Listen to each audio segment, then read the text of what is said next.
Welcome on in, everybody. Tobin here with you. Thanks for checking us on out. Hope everybody's doing fantastic out there as your weekend wraps up.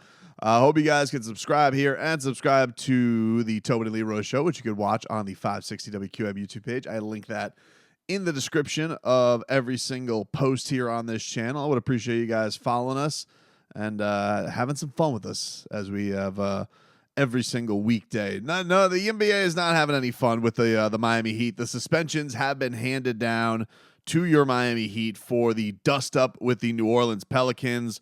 Word came down today a little before 2 o'clock. I was getting ready to watch my son play flag football, and I see the release from NNBA PR. They say that Miami Heat forward Jimmy Butler and Pelicans forward Najee Marshall have each been suspended 1 game without pay for instigating and engaging in an on-court altercation. It was announced today by Joe Dumars, Executive Vice President and Head of Basketball Operations. So that is the lead of their release, which is honestly the one I have the most problem with. Additionally, Heat center Thomas Bryant and Pelicans guard Jose Alvarado have each been suspended 3 games without pay for leaving the bench during an on-court altercation and fighting. Heat forward Nikola Jović has been suspended 1 game without pay for leaving the bench area and entering an on-court altercation. So there you go. Those are the suspensions. The Pelicans, they lose Alvarado and Najee Marshall. The Heat, they lose Thomas Bryant for 3 games. Nikola Jović gets docked a game for the 2nd time in his career being involved in a dust-up. The last time, of course, happening with Christian Coloco and Caleb Martin with his takedown of him into the Heat stands. And Nikola Jović was just kind of just in there, just trying to get things situated. Really unfortunate for him that he did get suspended for that one. But that I was trying to think back when those tweets, I was like, when was that? I was like, oh, it was against Toronto last year, Nikola Jović. So now his 2nd suspension in 2 years. And it was funny, though, seeing some of the follow-up on Jimmy. Because Jimmy Butler, he posts, Akon locked up. He posts Kanye West jail.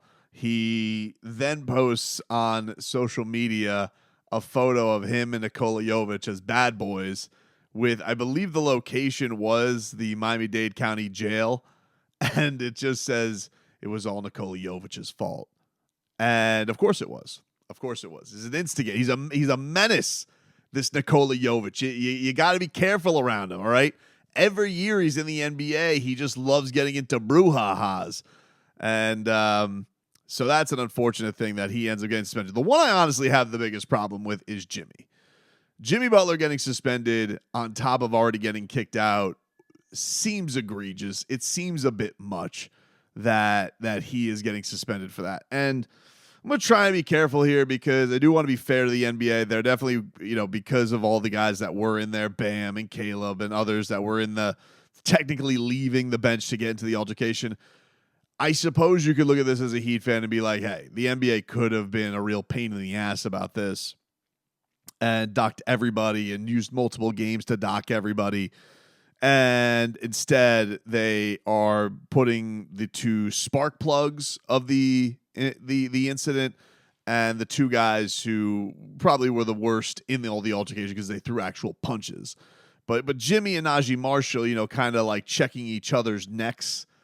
I don't know, man. Does that really deserve? And Miami, by the way, gets the worst of all of this because they played that game. They played without their star. He got kicked out of the game, so he was the worst guy to get ejected in that game. And now yet again, as all this is gone, they lose now Jimmy Butler again for another game. So I just thought it was a bit much. Jimmy Butler did speak at practice today and gave his reaction to all this. This is what he had to say on the suspension. I mean, I want to go out there and I want to compete with my guys, as does Nico, as does TB. I think we do have enough to get it done. It might be a little bit more difficult, but I know that these guys can do it. They've shown that they can do it all year long. This is no different on the road, first time ever back-to-back. We're expected to go out there and win, and that's what we're going to do. It's not going to be easy, of course. The Kings looking for a little bit of revenge, and Jimmy Butler's been playing lights out. Always a fun match when you see Bam Adebayo, who was very much on the outs. So I do appreciate that, that they didn't go with Bam, even though he was technically off the bench. He was way on the outskirts of it. that they didn't suspend him on that. But I just think that giving Jimmy an extra game after he's already missed the fourth quarter, you already gave him the biggest punishment for all that. And yes, did he smile tongue in cheek? Did he seem apologetic for any of this? No. But does he now? No. So I don't know if that has one thing to do or the other, if they're really just trying to come down on Jimmy. But Jimmy, first of all, Jimmy didn't start the dust up. Like, Najee Marshall was getting upset with Jimmy because Jimmy gets the turnover. There's the foul on Zion Williamson, which he himself had said Kevin Love kind of protected him on that. And so it was just kind of a misunderstanding. As I said this in the initial recap, it was a very, very hotly contested game, a fun game. I'll play a cut here from Erik Spoelstra here in a second.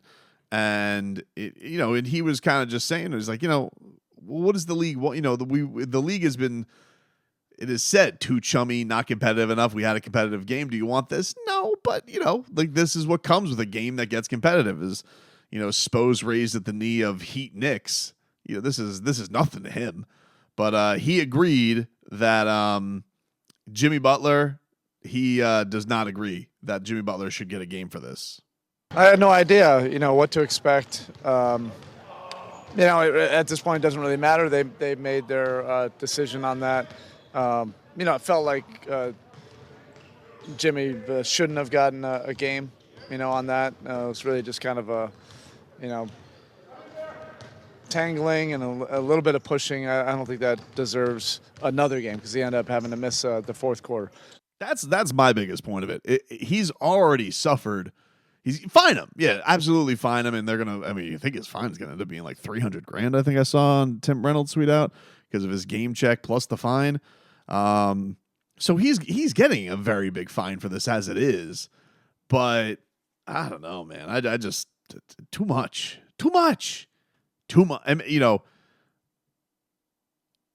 If you already get kicked out of one game in the most critical part of the game, that's not looked upon. Isn't that kind of double jeopardy for Domars? I just feel like we should appeal. But it is what it is. Like, nobody wants to see it escalate, to that point. But there has also been a lot of, dialogue about it. Everybody wants the games to be competitive, and everybody wants the competitive nature and spirit out of players and teams. And I think everybody was able to see that the other night.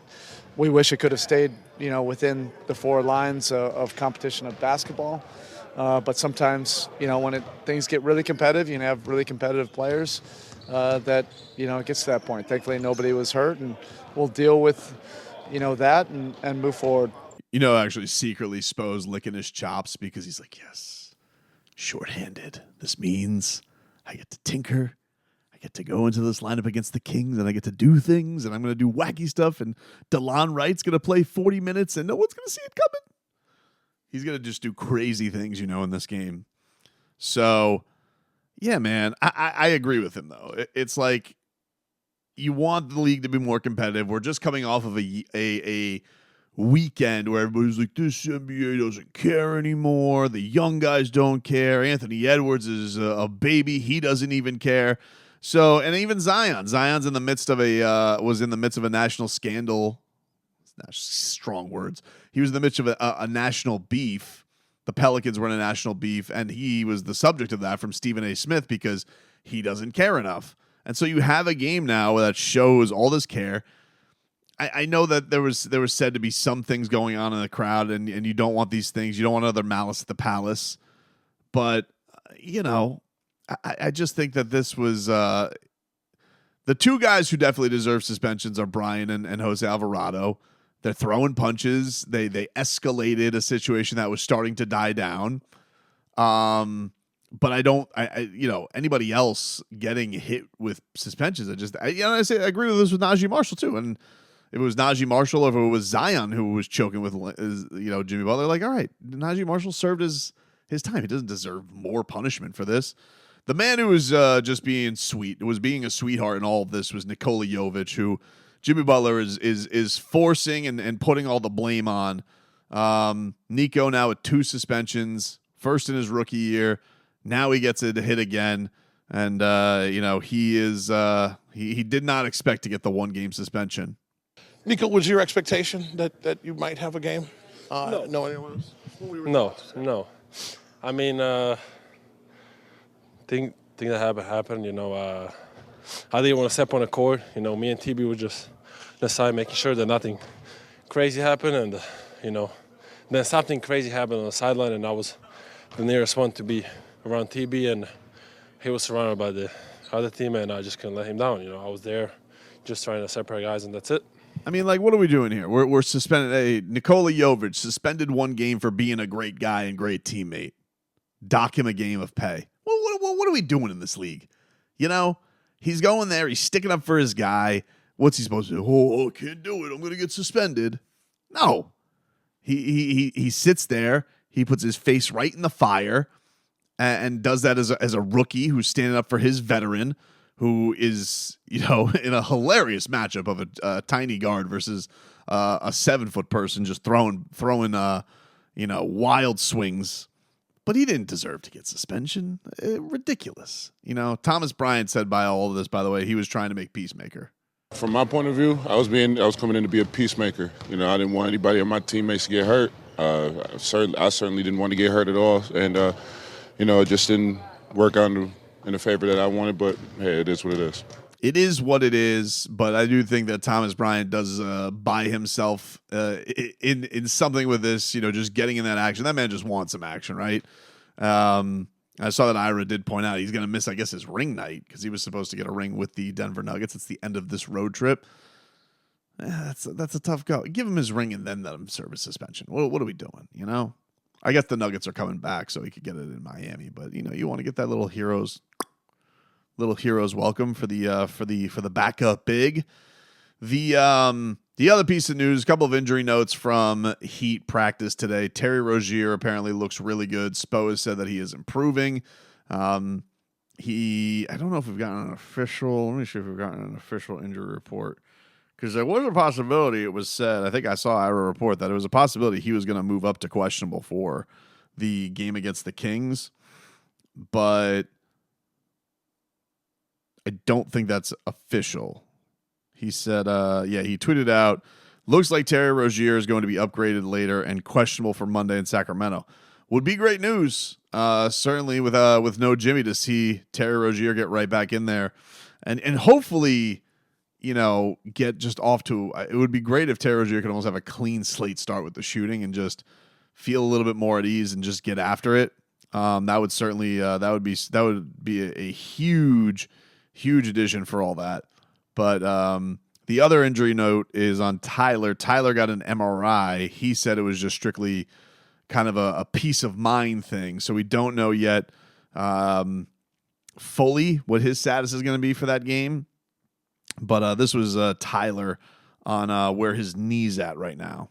Feeling good. I'm going to just get a MRI for just peace of mind today, just to make sure everything is good. But I'm feeling encouraged with everything that happened after the incident. Is there any instruction mentality, because it is a back-to-back coming up, on how you have to approach it regardless of the information you get? Just managing the swelling. It really didn't swell up that much at all. Just to get an MRI, like I said, peace of mind, just make sure nothing is structurally damaged, which I don't think is, but we just want to make sure. And hopefully I'll be ready to go either tomorrow or in Portland. Well, that would be great. I mean, the Heat do have a weird schedule here to end out. They're going to get a Portland game that'll have a very fresh Jimmy Butler. Jimmy's going to have, 3 days and a quarter off going into that game. Practice not included, of course. And, with Tyler, so if Tyler has to miss, they do want to be cautious. I mean, certainly they have the ability to go in that direction. But Tyler also made the point, he did feel like this fight is going to be a good thing for Miami and bring them even closer together. I mean, we knew something was going to happen. We just didn't know who it was going to be. But yeah, obviously with what happened, obviously some guys were going to get suspended, and we took it on the chin. But as a team, we felt like it kind of brought us closer, connected us a little bit more. If we weren't before, that definitely brought us closer. And this is the time of the year where we want to start coming together a little bit more as we're getting ready for the playoffs. I agree. I think that this has already seemed like a team that was coming closer together, was playing better, that has had their honesty. As Spo said, they were dealing with the truth. I think that they all laid things out there when they had that 7-game losing streak. But you talk about the scuffle that happened with the Boston game, being down with that. The response that they had in that game was really, really great. It could have gone a worse direction, but this one felt even better because, you know, the response also ended up with a win, and you did that with losing Jimmy Butler in the process of a game. I just thought that just showed a lot of guts from this Heat team. And so, you know, you just hope this can carry over for the road trip. Not going to be an easy one, certainly against Sacramento shorthanded. But you'd like to put yourself in position where, I mean, like, look, you get this one, you're going to start looking to get greedy on this trip. So it's a monster one. Make no mistake about it. By the way, I'm just closing out. I'm looking at Jimmy Butler's Instagram, and I'm looking at the comments where Jimmy Butler's agent tells Nikola Jović to give Jimmy his Venmo. And Nico says, I only use Zelle. Yeah, adorable. So all the hand down, the law was laid down in the Miami Heat. They need to go now take it out on the rest of this road trip.